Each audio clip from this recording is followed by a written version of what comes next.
नमस्कार दोस्तों।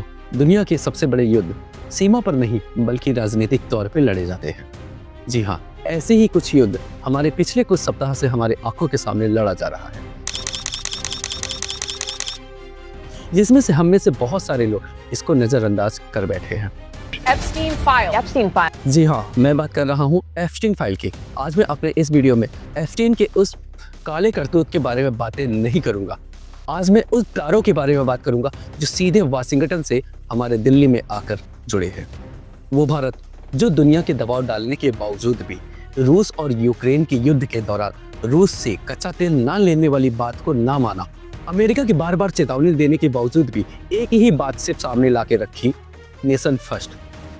फिर ऐसा अचानक क्या हो गया कि भारत उस सस्ते तेल को छोड़कर अमेरिका के साथ एक नई डील कर बैठा है, जिसमें हर एक आम आदमी को अपना नुकसान साफ होता हुआ दिख रहा है।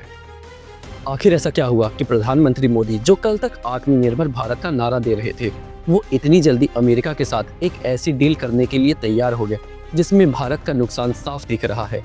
क्या यह एक कोइंसिडेंस है या फिर एप्स्टीन फाइल के पन्नों में कुछ ऐसा राज दफन है जिसकी कीमत भारत का हर एक नागरिक चुकाने के लिए अब तैयार है? सबसे पहले हमें अमेरिका की टाइमलाइन को समझना होगा। साल था 2019। जेफरी एप्स्टीन की गिरफ्तारी होती है और रहस्यमय तरीके से जेल में उसकी मौत हो जाती है। उस वक्त ये फाइल्स अमेरिका सरकार के पास थी, लेकिन तब उन्हें रिलीज नहीं किया गया। सवाल ये है कि फाइल्स 2019 में सीक्रेट थी, उन्हें 2025 में डोनाल्ड ट्रंप के दोबारा सत्ता में आते ही क्यों रिलीज किया गया? आप सोचेंगे कि यह पारदर्शिता के लिए है, ट्रांसपेरेंसी के लिए है, पर असली बात ये नहीं है। देखो, राजनीति में ना एक टाइमिंग सबसे ज्यादा महत्व रखता है। अमेरिका के संसद में दो पार्टियां ऐसी हैं जो आपस में एक दूसरे को भारी भारी भर भर के गालियां देती हैं। पहली है रिपब्लिकन्स, दूसरी है डेमोक्रेट्स। आज वो दोनों इस मामले पर एक साथ में बैठी है, तो इसके पीछे कुछ ना कुछ बातें जरूर होंगी। ट्रंप का ये सोचा समझा मास्टर स्ट्रोक था, जब हम अपनी थोड़ी सी कमी या थोड़ी सी गलती दिखाकर दूसरे को अपनी मुट्ठी पे कर सकते हैं, तो ऐसा रिस्क लेना जायज है, जो कि ट्रंप ने बहुत अच्छे तरीके से इस चाल को चली है। आप ही सोचिए, यूएस ने जो फाइल्स 2019 में ही पा ली थी, जो फाइल्स के पेजेस वो 2019 में ही लीक कर सकता था, उसको 2025 और 2026 तक के लिए उसने सजोकर क्यों रखा? ट्रंप को क्या मालूम नहीं था कि उसकी भी बातें, उसकी भी फोटोज और उसकी भी वीडियोस लीक हो सकती हैं? बट उसने फिर भी इस कैलकुलेटेड रिस्क को लेना सही समझा। आज जितने ही लोगों की फोटोज और वीडियोस लीक हुई है, ये वही लोग हैं जिनका कैरियर या तो खत्म हो चुका है या तो खत्म होने के कगार पर है। ट्रंप ने इस कैलकुलेटेड रिस्क को लेकर बहुत सारे बिलियनर्स और बहुत सारे राजनेता को अपनी मुट्ठी में कर रखा है। तो ये सवाल आना बहुत ही आम बात है कि जो भारत इतनी कठिनाइयां आने के बावजूद भी, इतना दबाव पड़ने के बावजूद रूस और यूक्रेन के युद्ध के दौरान रूस से कच्चा तेल लेने के लिए मना नहीं किया था, वो आज अचानक ही रूस का रास्ता छोड़ के अमेरिका की तरफ महंगे तेल लेने के लिए भी तैयार है। और वो सिर्फ तेल ही नहीं ले रहा है, बल्कि भर भर कर ट्रंप की खुशामदी और भर भर के तारीफें भी कर रहा है। यह फाइल ट्रंप के लिए स्कैंडल नहीं है, बल्कि एक लीवरेज बन गई है, एक ऐसा हथियार जिससे वो अपने दुश्मनों को कंट्रोल कर रहे हैं। लेकिन कहानी अमेरिका तक सीमित नहीं है। ट्रंप सिर्फ अमेरिका के राष्ट्रपति नहीं है, वो एक बिजनेसमैन है। जियोपॉलिटिक्स को भी डील की तरह देखते हैं।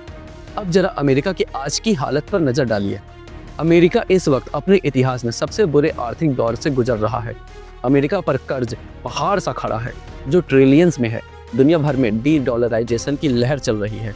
ब्रिक्स अपने देश की करेंसी ला रहे हैं और चीन अमेरिका के साथ ट्रेड वार में हावी हो रहा है। अमेरिका की जनता अपनी ही सरकार से भरोसा उठता हुआ देख रही है। ऐसे में अमेरिका अपने वर्चस्व और अपनी सुपर पावर वाली इमेज बनाए रखने के लिए कुछ भी करना चाहता है। उसे चाहिए कि उसकी महंगी गैस और तेल बिकता रहे, लेकिन जब घी सीधी उंगली से ना निकले तो उंगली टेढ़ी करनी पड़ती है। और यहाँ उंगली टेढ़ी करने से मतलब है ब्लैकमेल। हम सबने देखा है कि भारत की विदेशी नीति आज कितनी मजबूत है। भारत के विदेश मंत्री एस जयशंकर ने पूरे विश्व के सामने सीधे तौर पे बोल रखा है कि यूरोप की प्रॉब्लम भारत की प्रॉब्लम नहीं है। यूरोप और अमेरिका ने बहुत बार दबाव डाला कि भारत कुछ भी करके रूस से तेल लेना बंद कर दे, लेकिन भारत ने बोला कि उसके लिए जो सही है वो अपने देश के लिए वो करेगा। तो ऐसे में भारत को कुछ भी करके कंट्रोल में लाना जरूरी था। फिर उसके बाद रिलीज हुई एप्स्टीन की तरफ से मोदी जी की वो वीडियो, और उसके बाद वो हुआ जिसकी किसी भी भारतीय ने कल्पना भी नहीं कर रखी थी।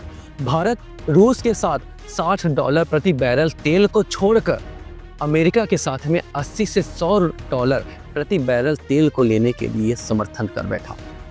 एक ऐसी डील जिसका सीधा प्रभाव मेरे पर्स पे पड़ेगा, क्योंकि मुझे मालूम है मुझे अगर अपने घर से 40 किलोमीटर अगर जाना है तो मुझे 1 लीटर पेट्रोल देना ही देना है, जिसको मैं आज चुकाने के लिए $100 देता हूँ, मगर कल वही चीज़ 150 से 180 रुपये पहुँच जाएगी। अचानक हमारे प्रधानमंत्री हम नागरिकों की तरफ से डोनाल्ड ट्रंप को थैंक यू कहने लगते हैं। ये किस बात का थैंक यू? क्या रूस ने हमको सस्ता तेल देने से मना किया था? क्या रूस ने तेल देने के सभी रास्ते हमारे लिए बंद कर दिए थे? फिर आपने ऐसी कौन सी रणनीति लगा रखी है जिसमें हम $60 प्रति बैरल को छोड़कर $80 प्रति बैरल लेने के लिए आज हम तैयार हो बैठ गए? क्या इसमें भी कोई देश प्रेम है या आपका कोई निजी स्वार्थ छिपा है? यहाँ पर बहुत बड़ा सवाल जन्म लेता है जिसे आज हम एनालाइज कर रहे हैं।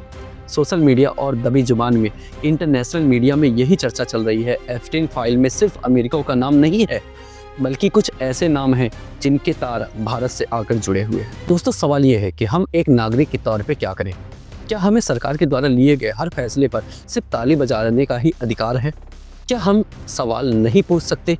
अचानक से वो सरकार जो नेशन फर्स्ट का दावा करती थी, उसके सुर अचानक से अमेरिका फर्स्ट की तरफ क्यों बढ़ गए हैं?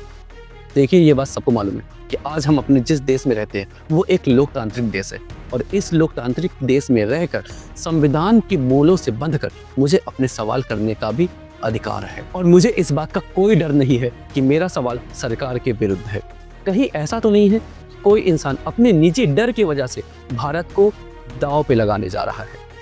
अगर ऐसा हुआ तो मुबारक हो, आप अपने आप को बहुत ही पीछे पाएंगे एक भारत के नागरिक के तौर पे। मैं हूँ ऋषभ और आप देख रहे हैं एडोरेबल ऋषभ। वीडियो के बारे में जो कुछ भी आप अपनी राय शेयर करना चाहते हैं कमेंट सेक्शन में हमें ज़रूर बताएं। मिलते हैं अगली वीडियो में, तब तक के लिए नमस्कार। मुस्कुराते रहिए, हंसते रहिए।